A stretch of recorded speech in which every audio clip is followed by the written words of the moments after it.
By the end of this video, you will learn the 5 most essential footwork movements every pickleball player needs to master. The same movements that separate casual players from true competitors. These simple steps control how fast you move, how balanced you stay, and how consistently you can hit your shots under pressure. And trust me, you'll want to stick around until the end, because the 5th one is the secret that brings it all together and turns good movement into elite-level control.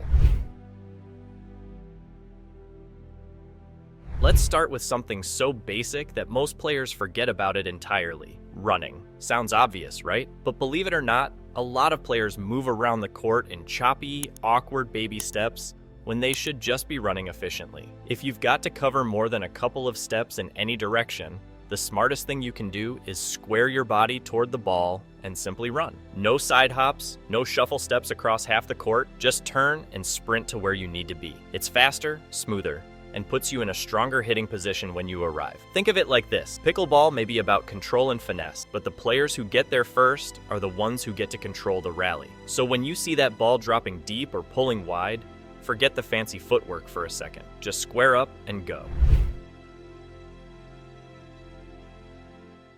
Now, once you've reached the kitchen, running becomes less useful and another movement takes over: the shuffle. Shuffling is that side-to-side movement where you keep your feet from crossing. It's small, quick, and incredibly effective when you're defending or attacking at the kitchen line. Most of the action at the net is lateral. Your opponents are trying to pull you left and right, so you need to be light, balanced, and ready to counter from both sides without losing control. Here's the key: when you shuffle, keep your stance low and wide, and don't let your feet touch or cross each other. The moment they do, you lose stability. Imagine gliding from one side to the other. Your center of gravity stays the same, your paddle stays out front, and you're ready for anything. So next time you're drilling at the kitchen, think smooth shuffles instead of frantic steps. The more efficient your side-to-side motion, the less tired you'll get, and the more consistent you'll become.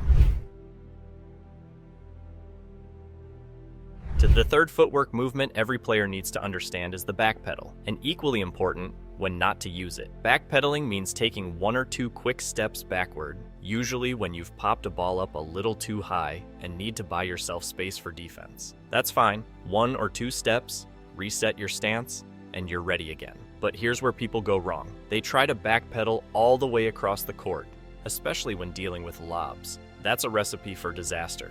It's slow, it's awkward, and it can throw off your balance. If someone lobs you deep, don't keep backpedaling. Turn your body, run toward the ball, and reposition yourself behind it. It's safer, faster, and puts you in the right stance to hit an effective overhead or defensive return. So the rule of thumb is simple: if it's 1 or 2 steps, fine, backpedal. Anything more, turn and run.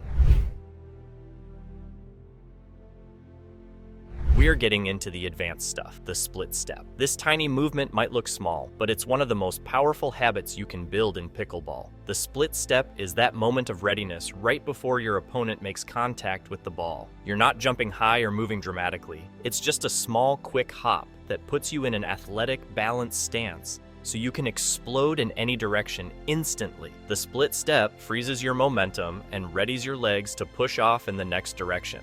The next time you play, start paying attention to when you split. Ideally, your feet should hit the ground right as your opponent's paddle connects with the ball. That timing is everything. Nail it, and you'll find yourself reacting twice as fast. Not because you're quicker, but because you're ready. And finally, here's the one movement that ties everything together: the lunge step. This is where good players become great players. Running and shuffling are all about getting to the ball, but the lunge step is about stopping at the right time. It's the move that converts all your forward momentum into balance and control, so that you can hit the ball cleanly without overextending or falling off balance. Picture this: you've sprinted across the court to reach a wide dink. If you keep running, you'll overshoot it and lose control of your shot. But if you take one powerful lunge step, planting your front leg firmly and letting it absorb your momentum, your body stabilizes, and suddenly, you're perfectly balanced to execute the shot. If you want to feel what that stability feels like, try this simple test. Stand in a lunge position and have a friend gently pull you forward. You'll feel how your planted leg resists and holds you firm. That's the exact same feeling you should have when lunging into a shot. Learning to control your body this way, to shift from full motion to full stability, is what truly separates elite footwork from average movement. So, let's quickly bring it all together. Great footwork in pickleball isn't about speed, it's about control. You need to know when to run to cover ground, when to shuffle to stay balanced at the kitchen, when to backpedal briefly for defense, how to split step to react instantly, and how to lunge to turn momentum into precision. Each of these movements has its place on the court, and mastering when to use them and when not to is what creates smooth, confident, effortless play. Footwork is the foundation of every shot you hit. You can have the best mechanics in the world, but if your feet aren't setting you up correctly, your consistency and power will always be limited. So, take some time this week to focus on these 5 movements. You don't even need a partner. Just practice moving with purpose, balancing between motion and control. Once you get these movements locked in, you'll notice that every other part of your game, from volleys to drops to speed ups, suddenly feels easier and more natural.